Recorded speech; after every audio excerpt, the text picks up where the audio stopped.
qui se lève tous les matins en ayant le sentiment de travailler pour les autres. C'est cette France-là qui est notre priorité. Mais attendez, qui sont les privilégiés dans ce pays ? Faut arrêter avec cette logique. Vous croyez qu'une personne qui aujourd'hui vit au RSA, une personne qui cherche un travail mais qui n'en trouve pas et qui touche des allocations chômage, vous croyez que c'est une personne privilégiée ? Vous croyez qu'elle vit bien ? Vous croyez que quand les prix de l'alimentation ont augmenté de plus de 20%, les prix de l'énergie de 25%, vous croyez que les gens ils vivent bien quand ils n'ont pas de travail aujourd'hui ? Vous aviez répondu par des manifestations, il avait dit... Voilà qui sont les vrais privilégiés. Il s'était adressé à vous, à l'Assemblée, il avait dit quand est-ce qu'une manifestation a rempli le frigo ?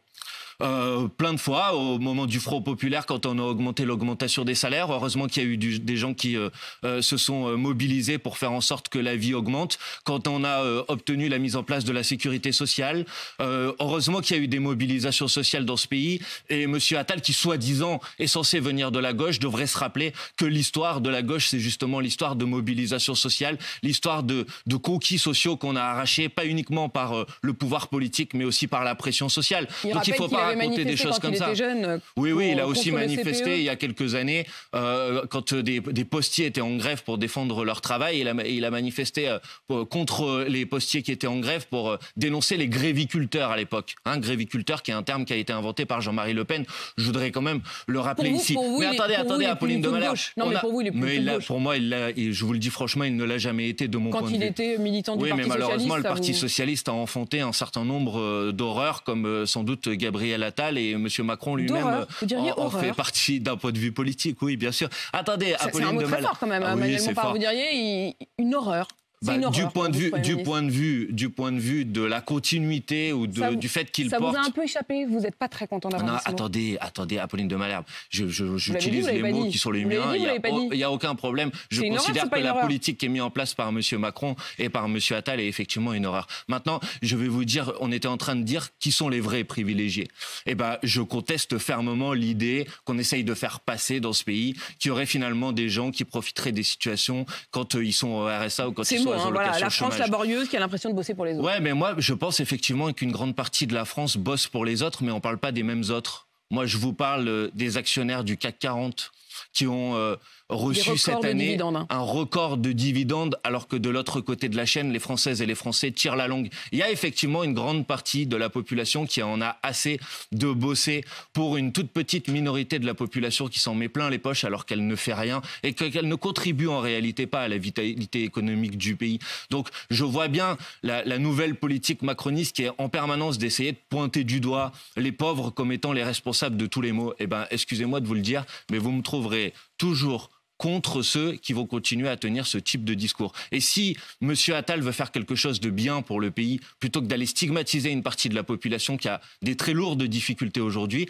qu'il pose la question de comment on va enfin partager les richesses dans ce pays, comment on va faire en sorte que les super profits qui ont été accumulés depuis maintenant 2 ans soient enfin taxés tels qu'ils devraient l'être depuis maintenant plusieurs semaines, de faire en sorte qu'on bloque et qu'on encadre les marges, notamment les marges dans la grande distribution, les marges dans l'industrie agroalimentaire qui sont responsables de l'inflation aujourd'hui. Voilà s'il veut être courageux. Parce que c'est pas courageux de s'attaquer aux faibles. Ce qui est courageux, c'est de s'attaquer effectivement aux forts qui profitent de la situation. Emmanuel Bompard, voilà la réaction de Jean-Luc Mélenchon hier. Attal retrouve son poste de porte-parole. La fonction de Premier ministre disparaît. Le monarque présidentiel gouverne seul avec sa cour. Malheur au peuple dont les princes sont des enfants. Vous vous attaquez à son âge ? Non, pas du tout. Il est trop jeune ? Non, pas du tout. Pas du tout. Enfin, moi, je le comprends comme ça. Un malheur au peuple dont les princes sont des enfants. Souvent, ça arrive, Apolline de Malherbe, que vous ne compreniez pas toujours très très bien nos expressions. Parce que vous les expliquez pas très bien. Heureusement, je suis là pour vous éclairer. Heureusement qu'on a l'explication de texte et la traduction. Alors, ça veut dire quoi, malheur au peuple dont les princes sont des enfants ? Je ne crois pas que le sujet, ce soit l'âge du capitaine, en l'occurrence. Le sujet, c'est le cap. Maintenant, la question qui est posée, c'est qu'effectivement... Attendez, je pense effectivement que le parcours de Gabriel Attal est un parcours assez singulier. On peut pas dire qu'il a connu, on peut pas dire qu'il a beaucoup travaillé, on peut pas dire qu'il a beaucoup été confronté aux difficultés des Françaises et des Français, et donc il n'est pas forcément très bien placé pour gouverner ce pays et pour savoir quelles sont les difficultés auxquelles sont confrontés les Françaises et les Français. Moi, j'ai 37 ans.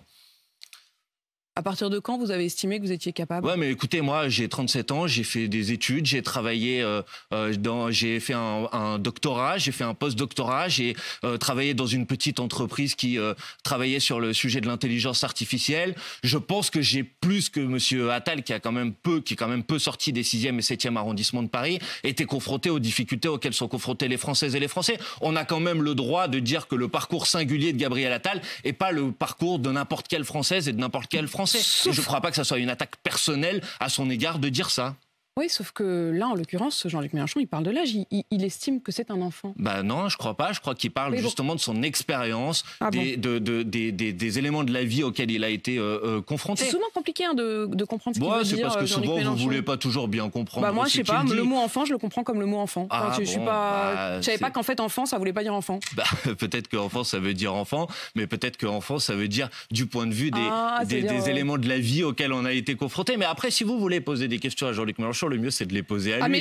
Parce que moi, vous savez, je suis pas non plus son... Il est absolument le bienvenu, mais semble-t-il, il n'aime pas se lever le matin. Vous l'inviterez. C'est en tout cas comme ça qu'il me répond. Il aura l'occasion d'expliquer ce qu'il voulait dire par là. Mais n'hésitez pas à lui dire que ça vaut la peine de temps en temps de mettre son réveil. Je lui dirai, il n'y a pas de problème. Mais en l'occurrence, il me semble que mon point de vue et la caractérisation que je fais de Gabriel Attal et de la politique qu'il envisage de mener est politique et certainement pas personnel. Moi, j'ai jamais l'habitude de mélanger la politique et le personnel. Je n'ai pas de problème personnel avec Monsieur Attal. Par contre, je conteste sa politique et je conteste les choix qu'il a fait pour l'instant et les choix qu'il manifestement s'apprête à faire. Qu'est-ce que vous retiendrez d'Elisabeth Borne? Des 49.3, une réforme des retraites passée en force. Malgré l'opposition de à peu près 9 actifs sur 10.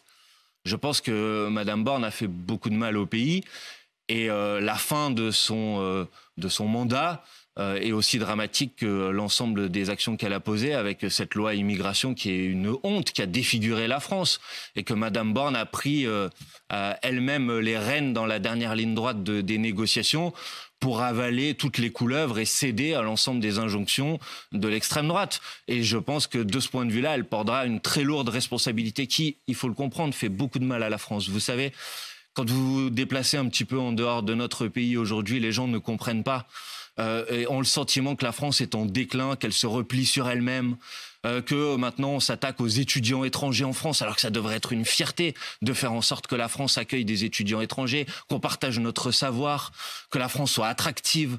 Je pense que Mme Borne, en relayant et en mettant en place la politique de M. Macron, fait beaucoup de mal à notre pays. Et que le choix qui nous est posé aujourd'hui, c'est est-ce qu'on continue dans ce déclin de la France ou est-ce qu'on offre une alternative? Et moi, avec la France Insoumise, j'essaye de proposer un autre chemin pour faire en sorte qu'on vive mieux dans ce pays, pour qu'on fasse en sorte qu'on résolve enfin les problèmes de nos services publics. Mais sur cette loi immigration, est-ce que vous aussi, vous serez dans la rue le 21 janvier pour... Il y a cet appel à la mobilisation de 201 personnalités. Bah écoutez, moi je manifesterai déjà dimanche parce qu'il y a une première date de manifestation, c'est ce dimanche, le 14 janvier, contre cette loi immigration pour exiger son abandon. Vous n'avez pas pu vous mettre d'accord? Ben, c'est pas moi, hein. Moi je soutiens les deux appels à manifester. Je vais vous dire franchement, j'aurais préféré qu'il n'y en ait qu'une. Mais il y en a deux en l'occurrence. Mais pourquoi vous renoncez pas à celle du 14 pour celle du 21? Parce qu'il y a des gens qui manifestent le 14, il y en a qui manifestent le 21, et moi je suis d'accord avec tout le monde, donc je vais manifester avec les deux. Donc vous manifesterez les deux dimanches. Ben, voilà, mais si c'était moi qui décidais, je vous promets, il y aurait eu une seule date de mobilisation. Mais le 21, il y a notamment les organisations syndicales. Bien sûr.